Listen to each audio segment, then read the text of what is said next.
Halo sobat pencinta Donghua, kali ini kita akan melanjutkan cerita Battle Through the Heavens Benua Kaisar. Cerita dan video ini diambil dari channel Mebarta. Tanpa banyak basa-basi, mari kita simak alur ceritanya. Melanjutkan dari cerita sebelumnya, apakah saya dan Longyan hanya Anda anggap sebagai beban? Ucap Xiaoyan. Saudara Xiao, saya hanya tidak ingin Anda kehilangan nyawa karena saya. Jika orang-orang di Quildan bersikeras mengejar kita, Anda harus melarikan diri dan menjauhi saya. Ingat untuk tidak ikut bertarung dengan mereka. Begitu saya bertarung sama anak Quildan itu, dia tidak akan berhenti untuk melaporkan. Itu pasti tidak akan ada habisnya, ucap Jing Wuchen. Setelah mengatakan itu, Jing Wuchen berjalan menuju pintu masuk hutan ilusi besar dan melirik ke belakang. Hanya melihat mata mengancam dari Quildan, hatinya sangat marah dan dia menurunkan jari tengahnya di hadapan mereka. Melihat ini, Xiaoyan tidak bisa untuk tidak tersenyum dan melangkah ke pintu biru muda dengan darah merah di tatapan Quildan yang kesal. Sosok Xiaoyan dan Longyan mulai memudar dalam cahaya dan bayangan. Di dalam hutan ilusi besar, beberapa sinar cahaya di suatu tempat dipelintir untuk sementara waktu. Dan tubuh Xiaoyan perlahan-lahan membeku dalam cahaya. Xiaoyan mengangkat matanya dan menatap langit untuk pertama kalinya. Karena apa yang dilihatnya bukan siang hari yang cerah yang dibayangkan dalam imajinasi, tetapi malam yang luas. Di langit sebuah manikus berwarna darah menggantung di langit. Tetapi pancarannya yang jernih seperti ditutupi dengan lapisan tipis kabut merah menjadikan seluruh ilusi itu aneh dan aneh. Melihat bulan darah ini, Xiaoyan merasakan hatinya seperti didorong untuk pertumpahan berdarah. Darah mulai mendidih dan keinginan untuk mengeluarkan senjata tidak bisa ditahan lagi. Segera Xiaoyan menekan tekanan itu dan sadar bahwa itu dorongan ilusi. Jangan melihat bulan, ucap Xiaoyan kepada Longyan. Xiaoyan kemudian bangun dan mengambil nafas dalam-dalam. Keringat dingin keluar dari dahinya. Saya tidak berharap bahwa putaran bulan darah ini dapat mempengaruhi hati orang, ucap Xiaoyan. Pada saat ini mereka bertiga berada di puncak ilusi. Depan mereka adalah sebuah lembah melingkar besar. Lembah ini dikelilingi oleh awan dan kabut. Tidak ada tanaman hijau yang dibayangkan. Hanya pasir kuning yang diisi dengan kesunyian dan suasana kematian. Jalan luas berlapis setelah berputar ke bawah. Jalan luas berlapis setelah berputar ke bawah dan memiliki bentuk pusaran. Dan tiba-tiba mengembang menjadi bentuk trompet di bagian bawah. Bagian pertama dari trompet berwarna hijau dan bagian kedua gelap dan tidak terlihat. Ini hanya pinggiran dari dunia hutan tanah ilusi. Ketika Anda memasuki hutan ilusi besar, akan ada banyak Warcraft yang akan Anda temui. Bahan obat apapun yang Anda inginkan juga ada di sini, ucap Jing Wuchen. Oh, mata Xiaoyan tiba-tiba bersinar. Saudaraku, tolong beritahu saya tentang situasi dalam hutan tanah ilusi, tanya Xiaoyan. Jing Wuchen memandang ke atas dan ke bawah di wajah Xiaoyan dengan mata yang tidak bisa dipercaya. Seolah-olah menatap seseorang yang tidak dikenalnya sama sekali dan seolah-olah dalam idiot yang tidak dikenal. Mengapa saya begitu sial? Ucap Jing Wuchen. Xiaoyan sangat bingung dan berkata dengan marah. Apa yang salah? Bukankah itu hanya bertanya tentang situasi di dunia hutan ilusi? Itu bukan masalah besar. Lagi pula jika Anda tidak ingin mengatakannya maka jangan katakan, ucap Xiaoyan. Ya, saya tidak mau mengatakan. Saya hanya berpikir bahwa Anda benar-benar membuat saya bertanya-tanya. Tempat membunuh gua darah seperti tempat 9 kematian. Anda bahkan tidak memiliki pengetahuan apapun di dalamnya. Namun Anda berani datang 2 orang, ucap Jing Wuchen. Hah? Bukankah Anda sendirian di sini? Ucap Xiaoyan. Anda membandingkan denganku. Sebelum saya datang, saya menemukan 5 orang yang telah memasuki hutan ilusi ini sebelumnya.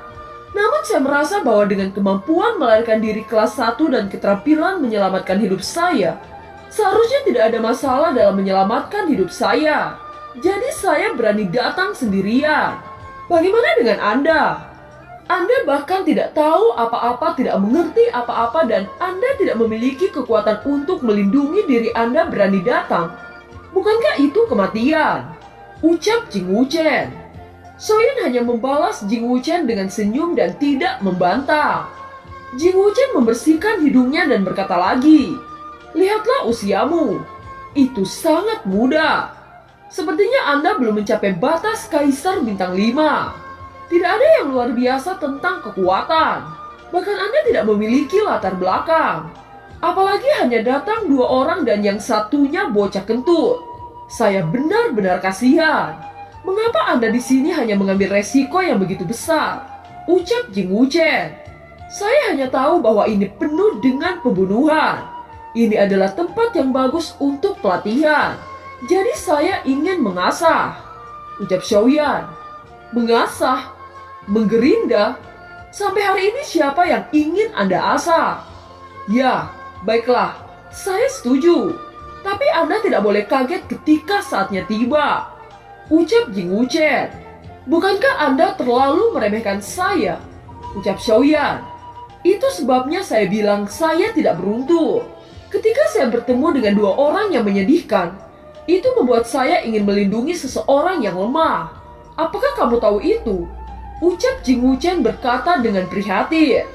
"Kalau begitu, ceritakan secara rinci situasi dalam fantasi ini, dan kemudian kita akan pergi masing-masing." Ucap Xiaoyan. "Bodoh, apakah aku orang yang begitu kejam? Lupakan saja, kita akan masuk. Jadi aku akan memberitahumu apa yang aku tahu. Tapi aku harus mengatakan yang jelek kepada Anda. Ketika benar-benar tidak ada jalan dan hampir mati, aku harus melarikan diri dengan sangat cepat. Kamu jangan salahkan saya karena tidak menunggumu." Ucap Jing Wuchen. "Hahaha, baik." Ucap Xiaoyan semakin menyukai orang aneh ini. Meskipun orang ini sangat kotor dan kasar dan sangat menjengkelkan untuk berbicara, itu selalu terus terang dan merupakan orang yang dapat dipercaya. Selanjutnya Jing Wuchen memperkenalkan situasi spesifik membunuh Gua Darah untuk Xiaoyan dan Longyan. Gua Darah dibagi menjadi 3 area: pinggiran, pinggiran, dan inti. Di pinggiran hampir tidak ada warcraft dan ramuan. Hanya jalan menuju dinding bagian dalam. Orang yang memasuki ilusi harus melewati jalan-jalan ini ke lingkaran dalam. Jika tidak, ketika ilusi ditutup dan Anda masih di pinggiran, Anda akan terhapus oleh ilusi. Selain itu, tujuan datang ke tanah ilusi tidak lebih dari berburu warcraft dan mengumpulkan tumbuhan langka. Mencari peluang yang tidak dapat dipenuhi akan mengasah diri sendiri melalui pembunuhan tanpa akhir. Oleh karena itu sama sekali tidak memiliki makna untuk tetap berada di pinggiran. Cukup beralasan bahwa seharusnya tidak ada pembunuhan di pinggiran. Tetapi itu sebaliknya. Karena pengaruh bulan darah, pembunuhan hampir di mana-mana di pinggiran. Dengan kata lain, pinggiran adalah kuburan yang paling lemah. Dan kurang dari setengahnya dapat mencapai pinggiran dalam melalui pinggiran. Dalamnya sangat besar. Tidak jauh lebih kecil dari Dizhou. Ada kelompok warcraft yang terendah, di antaranya juga bintang 5. Ramuan ada di mana-mana dan yang terburuk juga disebut langka di benua. Bahkan bukan tidak mungkin bahwa di dalamnya terdapat objek 3 keajaiban. Tentu saja di tempat seperti itu membunuh sangat diperlukan, karena membunuh selalu merupakan cara yang paling langsung dan mudah untuk mendapatkan keuntungan orang lain. Bagian kedua adalah intinya. Dan medannya jauh lebih rendah daripada lingkaran bagian pertama. Bagian kedua kelompok warcraft lebih sedikit dan ramuan juga lebih jarang. Tentu saja pembunuhan juga lebih berdarah. Dapat dikatakan bahwa ada pengalaman nyata di gua ilusi ini. Di tengah bagian bawah inti ada platform kecil yang ditutupi oleh layar transparan, yang merupakan tempat untuk mendapatkan hadiah dari wali ilusi. Ketika ilusi ditutup, kecuali untuk 10 orang yang paling menonjol di bagian bawah inti, semua orang yang hidup akan ditransmisikan ke alun-alun di luar pintu masuk ilusi. Hanya 10 orang akan ditransmisikan ke platform kecil oleh penjaga untuk menerima hadiah kaya dari penjaga. Ucap Jing Wuchen. Ilusi ini agak menarik. Bagaimana saya bisa dianggap sebagai yang paling luar biasa? Tanya Xiaoyan. Apakah kamu masih berpikir tentang ini? Sudah sangat bagus untuk bisa menyelamatkan hidupmu. Kita harus mendapatkan beberapa inti sihir tingkat tinggi dan ramuan langka.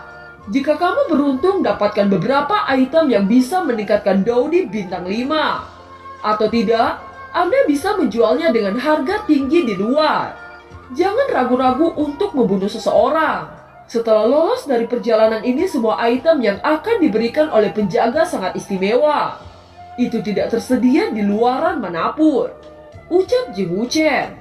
Bukankah ini memaksa orang untuk bermimpi dan membunuh orang di mana-mana? Ucap Xiaoyan. Kamu bisa tidak repot mencari orang untuk dibunuh. Ucap Jing Wuchen. Oh, ucap Xiaoyan memandang Jing Wuchen dengan kebingungan. Menunggu Jing Wuchen memberikan jawaban. Jing Wuchen mengeluarkan jari telunjuknya menunjuk ke dahinya dan menunjuk ke dahi Longyan. Apakah Anda melihat tanda meniskus di dahi kita? Ucap Jing Wuchen.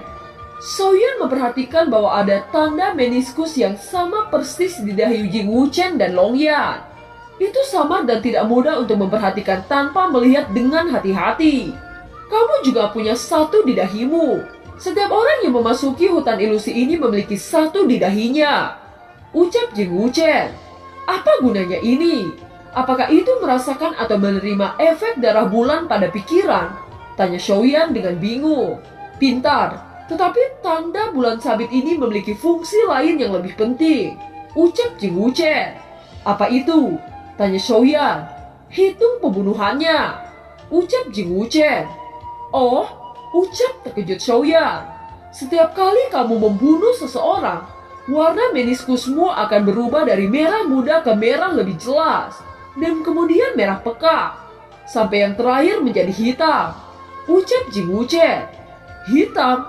Bukankah itu akan membunuh banyak orang? Ucap Xiaoyan. Melihat ekspresi Xiaoyan yang tak tertahankan, ada sedikit kekaguman di matanya yang bersih, dan dia tersenyum saat berkata, semakin gelap jejaknya itu tidak serta-merta membunuh lebih banyak. Tetapi semakin abadi jejak itu pasti semakin gelap. Ucap Jing Wuchen. Setelah mendengarkan Jing Wuchen, Xiaoyan terbangun dari pikirannya yang ragu-ragu dan memandang Jing Wuchen dengan penuh minat saat menunggu penjelasannya lagi. Setiap kali kamu membunuh seseorang, jumlah orang yang terbunuh oleh orang itu akan dihitung di kepalamu, dan warna jejak di dahinya akan dilampiaskan pada jejakmu. Sekarang pahami mengapa kamu perlu menemukan seseorang untuk dibunuh. Ucap Jing Wuchen. Ternyata begini. Hati Xiaoyan tidak lagi ragu. Semakin gelap jejaknya pasti ada lebih banyak pembunuhan. Semakin banyak pembunuhan, semakin kuat kinerjanya dan akan semakin menonjol. Ini masuk akal dinamakan gua darah membunuh. Ucap Xiaoyan. Jadi jika Anda ingin antarmuka yang bersih, kita harus berusaha menghindarinya dengan cara tidak membunuh orang. Karena semakin gelap simbol di hati kita akan semakin kuat ambisi orang yang akan memburu kita. Jika Anda bisa membunuh beberapa Warcraft, memetik lebih banyak herba langka, dan kemudian mencoba keberuntungan Anda untuk melihat apakah Anda bisa mendapatkan harta. Anda bisa melakukannya dengan bersih dan mencoba keluar hidup-hidup. Ucap Jing Wuchen. Xiaoyan tersenyum dan berkata, ayo pergi dan lihat betapa berdarahnya gua darah ini. Ucap Xiaoyan. Setelah selesai berbicara, mereka mulai jalan jauh ke lingkaran ajaib dengan ruang bersih. Dan film pun berakhir. Terima kasih telah menyimak dari awal sampai akhir ya. Sampai jumpa.